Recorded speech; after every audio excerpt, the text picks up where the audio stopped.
Hello everyone, welcome back to my channel. My name is Beth, and today I'm going to be doing the 25 bookish things about me tag.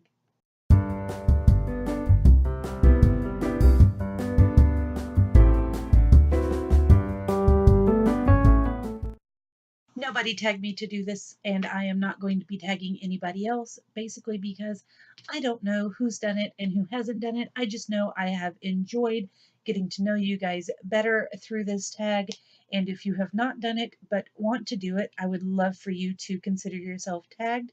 If you have done it and would like to link the video down below, please do that as well. I would love to be able to see your tag and get to know you a little bit better. So let's get started. Number one, I am such a huge bibliophile that sometimes I feel the need to purchase the book instead of just going to the library and getting it, even though that might mean waiting to find out if I even enjoy the book, but because of the cover or the contents or the author or whatever, I just want to go buy it and put it on my shelf instead of utilizing my library, which is silly, but there you have it. Number two, before I had my daughter, and even now, sometimes, even though I have her, I used to read picture books out loud to my dog because it made me feel better about deciding to purchase the beautiful books, even though I was a grown adult who was unattached and had no children. So I would get pretty picture books from the library or purchase them and then read them to Bear. And he actually has his own favorite picture book, which leads me to number three. My Rottweiler has a favorite picture book. It is called Carl's Day at the Park, and I don't remember the author's name, but she has a series of books where there is a Rottweiler who goes on adventures, and there's maybe one or two lines, and then beautiful artwork. And Carl's Day at the Park is our favorite picture book, mine, his, and my 3-year-old's. We've been reading it together since she was born. Number four, I absolutely adore the little stop animation things like the Gruffalo and Room on the Broom that they have been making with Axel Scheffler's illustrations and Julia, I think her last name's Donaldson, her words. Those were books, and then they made them stop animations with a narrator doing the story, and I absolutely adore them and will sometimes watch them even if my daughter is taking a nap. Number five, I absolutely adore Curious George, and I love Curious George so much that even though my daughter also loves Curious George and watches all the shows, I bought the books for myself and then kind of have to fight her for them. The little books are so cute. I love H.A. Ray, and I have the number six. I have the biography of H.A. and Margaret Ray, how they met, how Curious George came to be, how he survived the war, all of that stuff. And I'm one of those people who hates watching the big movie of Curious George because they gave the man in the yellow hat a name and he had never been given a name before. Number seven, I love graphic novels and I absolutely adore getting them from the library, and I love getting them from Nobrow. Nobrow very kindly sends me a lot of graphic novels to read and review for you guys, but I don't purchase them for myself because I'm not sure which ones are the best ones to get, and it would take me way too long to try to go through Hastings, which is the only bookstore that we have in our area. That leads me to number seven. I live in a very small town, and it takes me over an hour to drive to the closest big town that has a bookstore, and the only real bookstore there is a Hastings.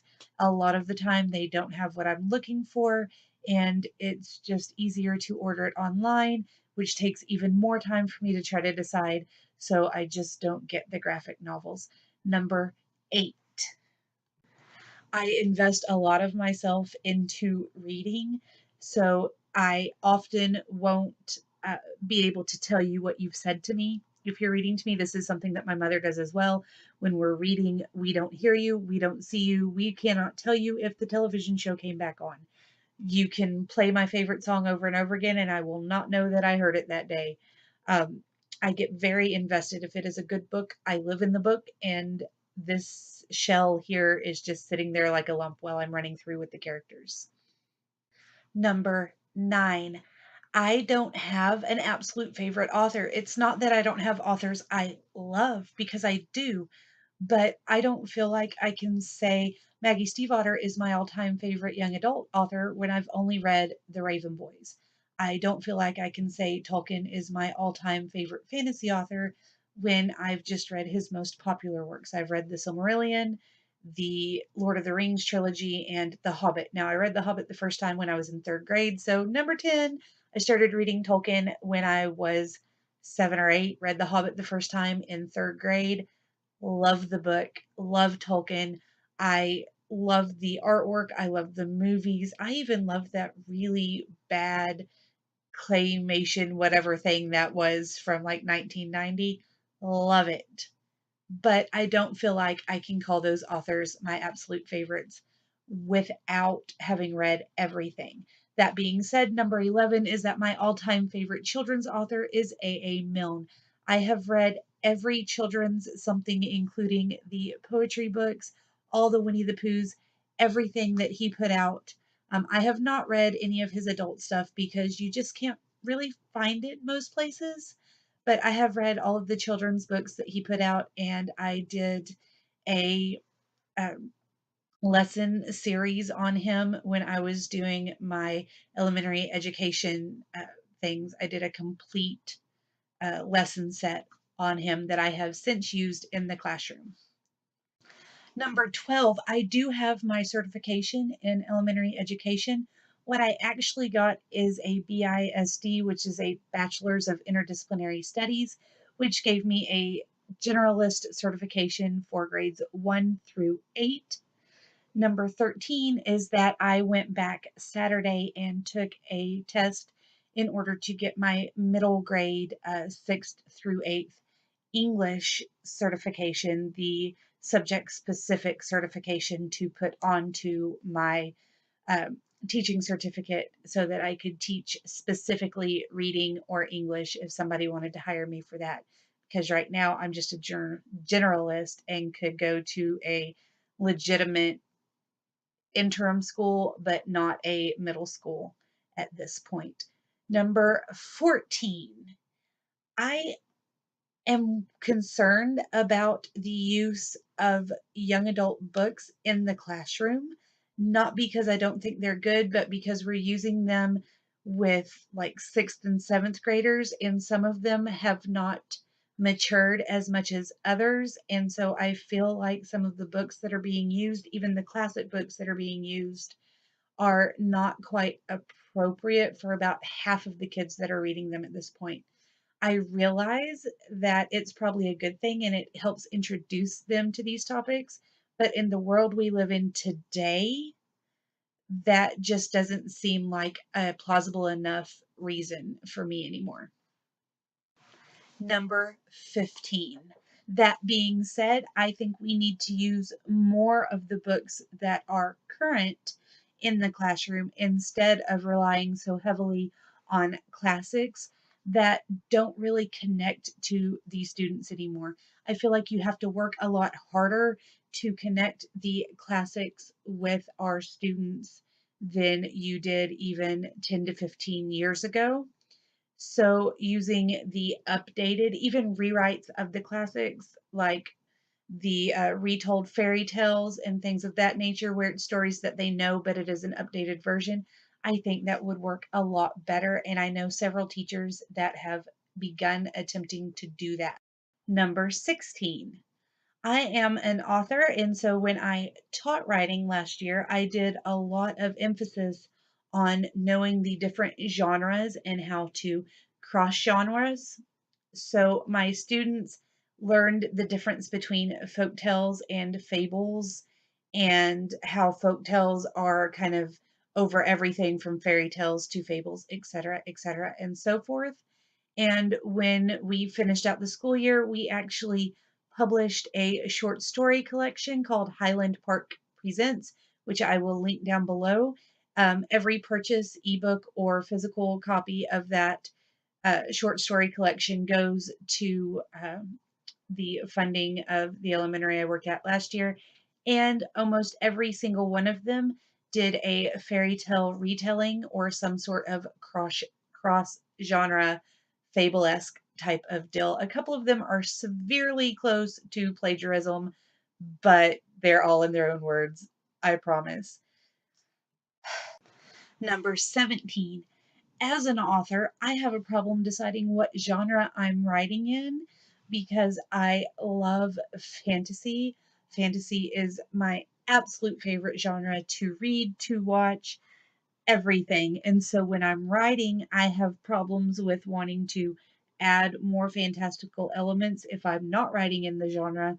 But then I feel like my fantastical elements just aren't enough when I am writing in the genre. Number 18. As an author, I tend to write middle grade, young adult fantasy works.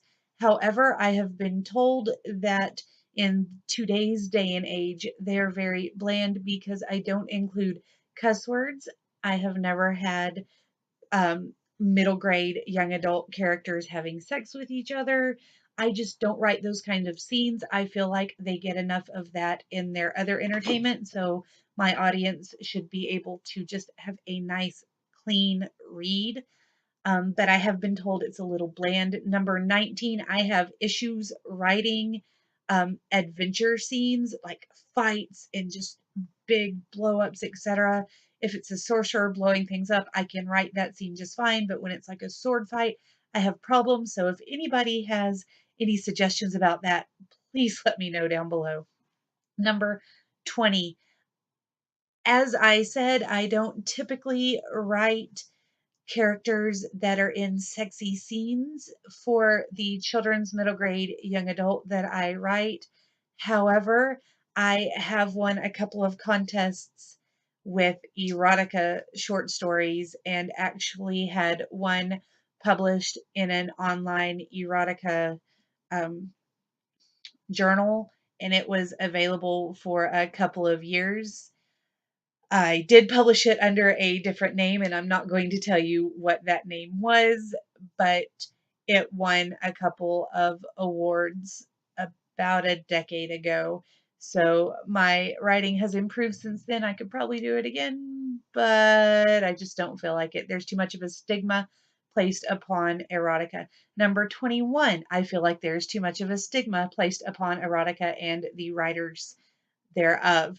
Number 22, I have such a fear of success slash non-success that I often talk about writing query letters and getting an agent, but I have not actually attempted in about 2.5 to 3 years to actually try to get an agent. I research them, I write and rewrite my query letters, but I have not sent any of them off.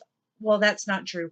I sent some off for a picture book last year, and nobody thought that it was going to go over well. And, I only sent it to 4 agents, and I just said, whatever, and self published it with the other 6 books. So I have 8 books self published now. So, number 24, I have self published 8 books. 2 of them are picture books. One of those picture books is in conjunction with a wildlife park, and we will be doing a big book launch there on June 23rd, 25th, something like that, in about a month. How many is that? 24? Okay, bookish fact number 25. Out of the other 6 books that I have self published, 3 of them are part of the Stone Dragon saga. And the Stone Dragon saga came into existence because I was part of a website called writing.com, which is still very much alive and healthy and going well. I just haven't been a big part of it for a couple of years now. I miss it, but I've been busy with other things, obviously. So if you're a newbie and you would like to get some feedback and just be part of a community of writers, that's a great place to go. And they have a lot of contests. And one of the contests a few years ago, about 7 years ago, I'd say, was to write a short story about a dragon that is not like anything that you've really ever read before. And so Dragon on My Neck was born. They had a prompt and you had to do all this other stuff. But basically, it was write a dragon story that was different from what was out there at the time. And so I started Dragon on My Neck as a 500 words or less short story, and it turned into a 60,000 word novel, which then got two more companion novels. And the fourth novel is currently in editing, and the fifth novel will be a huge battle to save the world's extravaganza if I can figure out how to write good battle scenes. And there will also be, short story books and, you know, myths from the world of the dragons and all of that that will go with it. So when all is said and done, I believe there will be 5 full-length novels, 2 other stories. One of them will be the myths and legends from Rilta, which is the world of the fairies and dragons. The other, if I don't combine it with the first one, will just be short stories from the world of the Stone Dragon Saga. And then there's also a middle grade book, possible middle grade series that kind of moves off of the Stone Dragon Saga. It's about 5 years in the future when everybody's kind of moved on. So you'll kind of see what happens then. But I don't know. That may get put into the short stories as well. However, that is the last bookish fact about me in this 25 bookish facts about me. If you've got anything to say, good, bad, or indifferent, leave it down below. I can't wait to talk to you and see what you think. I'll see you guys later. Bye bye.